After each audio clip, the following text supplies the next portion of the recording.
Hello students, today we are going to start some short questions of first chapter for ninth class. So first question is what is formatting? Formatting ਕੀ ਹੁੰਦੀ ਆ ਇਹ ਮੈਂ first video ਦੇ ਵਿੱਚ already discuss ਕਰ ਚੁੱਕੀ ਹਾਂ, ਠੀਕ ਆ। ਉਹ ਵੀਡੀਓ ਤੁਸੀਂ ਦੇਖ ਸਕਦੇ ਆ ਕਿ ਫਾਰਮੈਟਿੰਗ ਕੀ ਹੁੰਦੀ ਆ। Second question is define number format in Excel. Excel ਦੇ ਵਿੱਚ ਨੰਬਰ ਫਾਰਮੈਟ ਕੀ ਹੁੰਦਾ ਹੈ ਇਹ ਆਪਾਂ ਡਿਸਕਸ ਕਰਨਾ ਆ। देखो थोड़ा टॉपिक है 1.1.2 numbers topic sorry numbers group, ठीक है। ये तुहानू दस्सिया होया इन्होंने कि नंबर ग्रुप जोड़े आ वो की हुंदे आ जां नंबर फॉर्मेट की हुंदे आ। तुसी इहदे विच इह तुहानू इह डायग्राम जिहड़ी आ वो शो करवा दिंदी आ, ठीक है। आ देखो डायग्राम दे विच इन्हां ने आ जिहड़ी डायग्राम इन्हां ने डायलॉग बॉक्स बनाया होया है, इहदे विच अलग अलग नंबर दिते होए आ। First for general number, then currency, accounting, date, time, percentage, fraction, scientific, text, special and custom. मतलब की आ कि इहदे विच तुसी अलग अलग तरह के नंबर लै सकदे आ। फॉर एग्जाम्पल सिंपल नंबर भी लै सकदे आ, करंसी लै सकदे जिद्दां इंडिया की करंसी होगी रुपीज़ दे विच लै सकदे आ, जां कैनेडा की डॉलर दे विच यूज़ हुंदी आ, ठीक है। इंग्लैंड की पाउंड दे विच यूज़ हुंदी आ। मतलब जदों तुसी डाटा एंटर करना ना शीट दे विच ते ओहदे विच तुसी अलग अलग तरह का डाटा एंटर कर सकते हैं। मतलब सिंपल नंबरस भी एंटर कर सकते हैं, करंसी भी एंटर कर सकते हैं, डेट और टाइम भी एंटर कर सकते हैं, परसेंटेज, फ्रैक्शन किनू कहंदे हुंदे आ, मतलब जिहदे विच पॉइंट वाली वैल्यू जिहड़ी हुंदी आ, जिद्दां फॉर एग्जाम्पल 4.5 हो गया, ठीक है। इदां दे जिहड़े वैल्यूज़ हुंदियां उहनूं आपां कहंदे आ नंबर फॉर्मेट। क्लीयर। तो आ देखो इन्हां ने दस्सिया भी होया, नैक्सट डिस्क्रिप्शन भी दित्ती हुई है। जनरल वाले जिहड़े कैटागरी दे अंडर आंदे नंबर होगी, ठीक है, जनरल नंबर, करंसी, दैन उस तो बाद accounting, date, time, percentage, fraction, scientific. मतलब ये इन्हों ने जस्ट यही दस्सिया होया आ कि तुसी जिहड़े नंबर्स यूज़ कर सकते हैं MS एक्सल दे विच वो अलग अलग तरह के हो सकते हैं। हाँ जी, नैक्सट अपना क्वेश्चन हैगा what are the standard operator used in simple formula. Simple formula जिहड़ा आ उहदे विच जिहड़े अपने कोल ऑपरेटर आ, स्टैंडर्ड ऑपरेटर आ, वो किहड़े किहड़े यूज़ हुंदे आ। ये तुहाडा हैगा थर्ड क्वेश्चन। इत्थे बाय मिसटेक इन्होंने 4 लिखिया होया आ, बट ये थर्ड क्वेश्चन आ, ठीक है। नैक्सट इहदा हुण आपां आंसर लभदे इहदा देखो answer Excel uses standard operators for the equation. मतलब एक्सल दे विच आपां जिहड़ी कैलकुलेशनस आ वो कर सकते हैं, तो वो कैलकुलेशन करन दे लई असीं किहड़े किहड़े ऑपरेटर यूज़ करने आ। किहड़ा ऑपरेटर आ, फर्स्ट इज़ प्लस का साइन। मतलब जो तुसी दो नंबरस मल्टीपल नंबरस नूं ऐड करना है दैन तुसी प्लस सिंबल यूज़ करना है। जो तुसी माइनस करना है दैन माइनस सिंबल यूज़ करोगे। सबट्रैक्शन उहनूं कहंदे आ आपां। एस्ट्रिक सिंबल जिहड़ा है वो कदों यूज़ हुंदा है जदों असीं मल्टीप्लाई करनी है, ठीक है। दैन उस तो बाद फॉरवर्ड स्लैश जिहड़ी आ वो कदों यूज़ हुंदी है जदों असीं डिवीजन करते हैं। दैन कैरेट का जिहड़ा सिंबल आ ये यूज़ हुंदा जदों असीं एक्सपोनेंट फाइंड आउट करते हैं, ठीक है। एंड लास्ट जिहड़ा एक ऑपरेटर है इक्वल टू दा ऑपरेटर असीं कदों यूज़ करते जदों वैल्यू नूं असीं साइन करना हुंदा आ, ठीक है। देखो आ वाला इन्हां ने एग्जाम्पल दे विच दस्सिया होया आ सारी एग्जाम्पल आ, ठीक है। एग्जाम्पल दे विच इन्हां ने की होया राहुल नेम लए होया राहुल, प्रिया, चंदन, गरिमा एंड नेहा। क्लास लई होई है हिंदी दे मार्क्स एंड इंग्लिश दे मार्क्स लए होया। दैन असीं उन्हां नूं की करना है इत्थे प्लस करना है टोटल मार्क्स, मतलब दोनों नूं असीं प्लस करना है, ठीक है। उस तो बाद इन्हां ने देखो जिन्ने जिन्ने मार्क्स उन्हां दे हैगे राहुल दे 85 मार्क्स आ, ठीक है। हिंदी दे विचों इंग्लिश दे हैगे उहदे 87, दोनों नूं प्लस करन तो बाद साडे कोल आंसर आ जांदा। इहदे विच एक चीज़ इंपॉर्टेंट है जदों तुसीं कैलकुलेशन करनी है दैन अगे उहदे इक्वल टू दा सिंबल जरूर लगाना है, ठीक है। बेसिकली ऑपरेटर्स जिहड़े 4 ऑपरेटर यूज़ हुंदे आ स्टैंडर्ड फार्मूला दे विच। प्लस का ऑपरेटर हो गया, ठीक है, माइनस का हो गया, एस्ट्रिक सिंबल हो गया एंड डिवीजन का हो गया। क्लीयर। द नैक्सट क्वेश्चन है what is a cell reference. Cell reference की हुंदा आ, ठीक है। इहदा आपां आंसर फाइंड आउट करते हैं।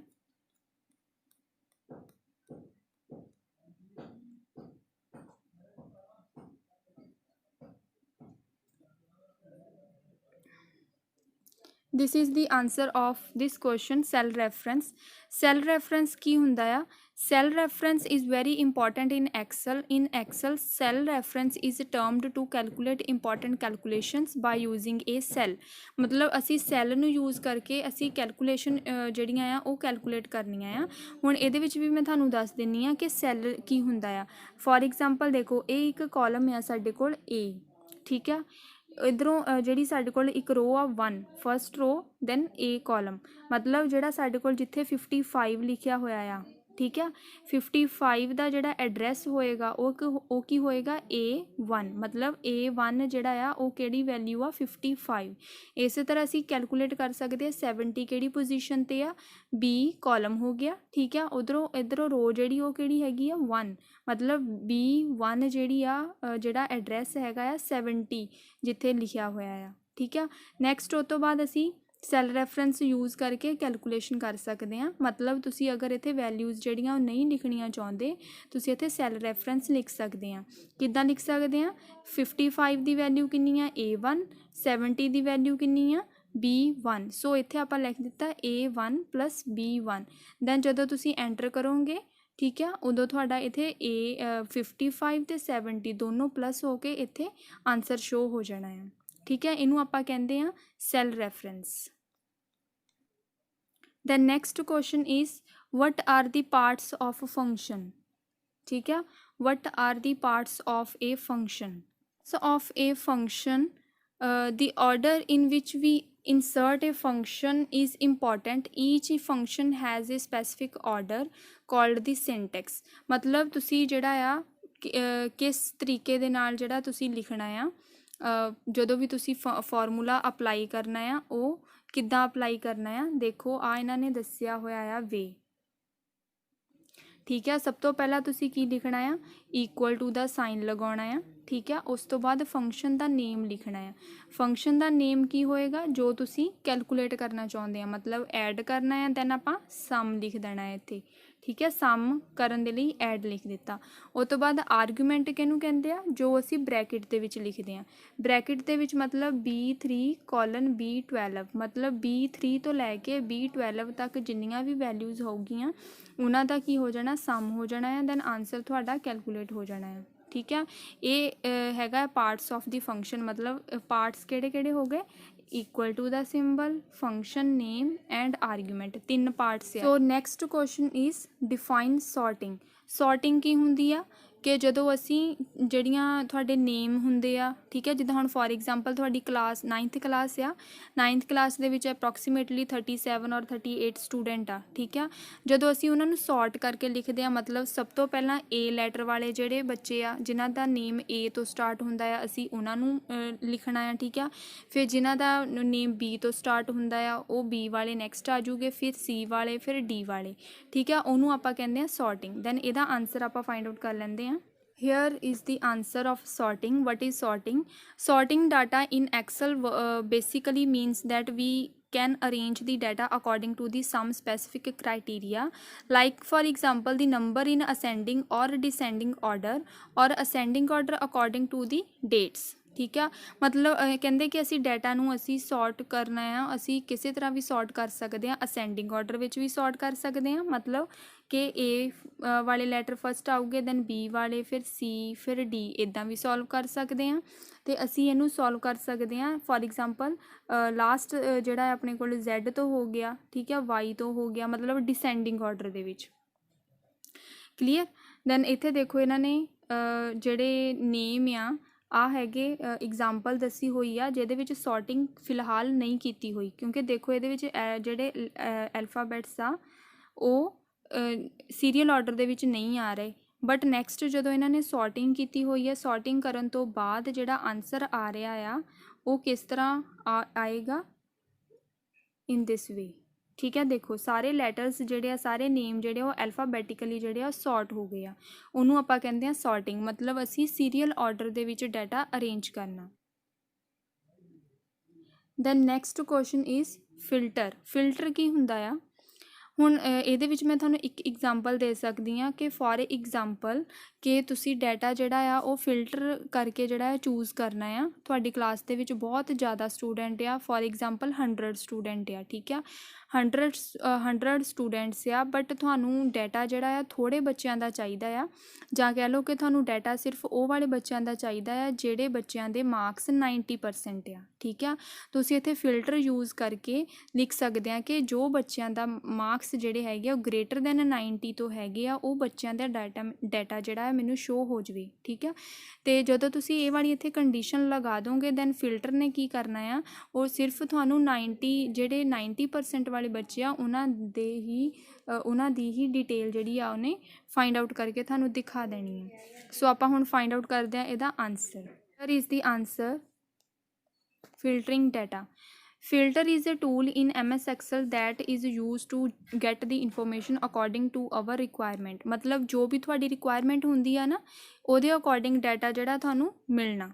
ਜਿੱਦਾਂ ਹੁਣ ਮੈਂ ਤੁਹਾਨੂੰ ਐਗਜ਼ਾਮਪਲ ਦਿੱਤੀ ਸੀ ਕਿ ਅਗਰ ਜਿਹੜੇ ਬੱਚਿਆਂ ਦੇ 90% ਮਾਰਕਸ ਆ, ਅਗਰ ਤੁਸੀਂ ਸਿਰਫ ਉਹਨਾਂ ਦਾ ਡਾਟਾ ਸ਼ੋਅ ਕਰਵਾਉਣਾ ਚਾਹੁੰਦੇ ਆ, ਮਤਲਬ ਸਿਰਫ ਉਹਨਾਂ ਦਾ ਡਾਟਾ ਹੀ ਲੈਣਾ ਚਾਹੁੰਦੇ ਆ, ਦੈਨ ਤੁਸੀਂ ਉੱਥੇ ਕੰਡੀਸ਼ਨ ਲਗਾ ਸਕਦੇ ਆ ਕਿ ਜਿਸ ਬੱਚੇ ਦਾ ਡਾਟਾ ਜਿਹੜਾ ਆ, ਜਿਸ ਬੱਚੇ ਦੇ ਮਾਰਕਸ ਜੋ ਹੈ ਗ੍ਰੇਟਰ ਦੈਨ 90 ਨੇ, ਠੀਕ ਆ, ਉਹ ਵਾਲੇ ਬੱਚਿਆਂ ਦਾ ਰਿਕਾਰਡ ਜਿਹੜਾ ਆ ਮੈਨੂੰ ਸ਼ੋਅ ਹੋ ਜਾਵੇ ਐਕਸਲ ਦੀ ਸ਼ੀਟ 'ਤੇ, ਉਹਨੂੰ ਆਪਾਂ ਕਹਿੰਦੇ ਆ ਫਿਲਟਰ। ਅਤੇ ਹੁਣ ਇਹ ਅਪਲਾਈ ਕਿੱਦਾਂ ਹੋਏਗਾ ਦੇਖੋ। ਸਭ ਤੋਂ ਪਹਿਲਾਂ ਤੁਸੀਂ ਕੀ ਕਰਨਾ ਆ, ਡਾਟਾ ਜਿਹੜਾ ਆ ਉਹ ਟਾਈਪ ਕਰ ਲੈਣਾ, ਜੋ ਵੀ ਤੁਹਾਡਾ ਬੇਸਿਕਲੀ ਡਾਟਾ ਹੈਗਾ ਆ, ਜੋ ਵੀ ਇਹਨਾਂ ਨੇ ਟਾਈਪ ਕੀਤਾ ਹੋਇਆ ਆ। ਦੈਨ ਉਸ ਤੋਂ ਬਾਅਦ ਇੱਕ ਇੱਥੇ ਕਮਾਂਡ ਆਣੀ ਆ ਆਪਣੇ ਕੋਲ ਫਿਲਟਰ ਦੀ ਕਮਾਂਡ ਆਏਗੀ। ਦੈਨ ਫਿਲਟਰ ਦੀ ਕਮਾਂਡ ਜਦੋਂ ਤੁਸੀਂ ਚੂਜ਼ ਕਰਨੀ ਆ, ਦੇਖੋ ਇੱਥੇ ਹੁਣ ਇਹਨਾਂ ਨੇ ਇੱਥੇ ਫਿਲਟਰ ਲਗਾਇਆ ਹੋਇਆ ਆ ਸਰ ਨੰਬਰ ਦੇ ਉੱਤੇ। ਠੀਕ ਹੈ, ਸਰ ਨੰਬਰ ਮੀਨਸ ਸਾਰਿਆਂ ਦੇ ਉੱਤੇ ਫਿਲਟਰ ਲੱਗਾ ਹੋਇਆ ਆ। ਆਹ ਚੀਜ਼ ਧਿਆਨ ਦੇ ਨਾਲ ਦੇਖੋ, ਇਹਦੇ ਵਿੱਚ ਹੁਣ ਕੀ ਲਿਖਿਆ ਹੋਇਆ ਆ ਕਿ ਜਿਹੜੀ ਆਈਟਮ ਮਤਲਬ ਆਇਲ ਐਂਡ ਟੀ, ਠੀਕ ਆ, ਆਇਲ ਟੀ ਜਿਹੜੇ ਆਪਾਂ ਇੱਥੇ ਲੱਭ ਲੈਂਦੇ ਆ। ਦੇਖੋ ਆਹ ਪਰਟੀਕੂਲਰ ਆਈਟਮ ਆ, ਇਹਦੇ ਵਿੱਚ ਸਿਰਫ ਇੱਕ ਆਇਲ, ਠੀਕ ਆ, ਜਿਹੜੇ ਆਇਲ ਵਾਲੇ ਹੈਗੇ ਆ ਔਰ ਜਿਹੜੇ ਟੀ ਵਾਲੇ ਹੈਗੇ ਆ, ਸਿਰਫ ਉਹਨਾਂ ਦਾ ਡਾਟਾ ਜਿਹੜਾ ਤੁਹਾਨੂੰ ਕੰਪਿਊਟਰ ਨੇ ਸ਼ੋਅ ਕਰਵਾਉਣਾ। ਕਿਉਂਕਿ ਤੁਸੀਂ ਇੱਥੇ ਕੀ ਸਿਲੈਕਟ ਕੀਤਾ ਹੋਇਆ ਆ, ਆਇਲ ਐਂਡ ਟੀ ਸਿਲੈਕਟ ਕੀਤਾ ਹੋਇਆ। ਸੋ ਦੈਟਸ ਵਾਈ ਇਹ ਕੰਪਿਊਟਰ ਨੇ ਜਿਹੜਾ ਫਿਲਟਰ ਕਰਕੇ oil and T the data ਜਿਹੜਾ ਤੁਹਾਨੂੰ ਸੈਂਡ ਕਰ ਦੇਣਾ ਹੈ। ਠੀਕ ਹੈ, ਐਕਸਲ 'ਤੇ ਸ਼ੋਅ ਹੋ ਜਾਣਾ ਹੈ। ਅਤੇ ਇਹਦੀ ਆਪਾਂ ਆਊਟਪੁੱਟ ਵੀ ਦੇਖ ਲੈਂਦੇ ਹਾਂ। ਦੇਖੋ ਫਿਲਟਰ ਕਰਨ ਤੋਂ ਬਾਅਦ ਤੁਹਾਡੀ ਆਊਟਪੁੱਟ ਜਿਹੜੀ ਆ ਕੁਛ ਇਸ ਤਰ੍ਹਾਂ ਸ਼ੋਅ ਹੋਣੀ ਹੈ। ਇਹਦੇ ਵਿੱਚ ਤੁਸੀਂ ਦੇਖ ਲਓ, ਇਹਦੇ ਵਿੱਚ ਟੀ ਆਇਲ ਦਾ ਡਾਟਾ ਹੀ ਸਿਰਫ ਸ਼ੋਅ ਹੋਇਆ ਹੈ, ਸਾਰੇ ਟੀ ਐਂਡ ਆਇਲ ਹੀ ਆ। ਠੀਕ ਹੈ, ਇਹ ਹੈਗਾ ਫਿਲਟਰ। ਸੋ ਇਹ ਸੀਗੇ ਤੁਹਾਡੇ ਜਿਹੜੇ ਸੀਗੇ ਸ਼ਾਰਟ ਕੁਐਸਚਨਸ, ਫਸਟ ਚੈਪਟਰ ਦੇ ਸ਼ਾਰਟ ਕੁਐਸਚਨਸ ਆਪਣੇ ਕੰਪਲੀਟ ਹੋ ਗਏ ਆ। ਇਹਨੂੰ ਸਾਰਿਆਂ ਨੂੰ ਤੁਸੀਂ ਧਿਆਨ ਦੇ ਨਾਲ ਸੁਣ ਲਿਓ, ਸਮਝ ਲਿਓ। ਠੀਕ ਹੈ, ਥੈਂਕ ਯੂ।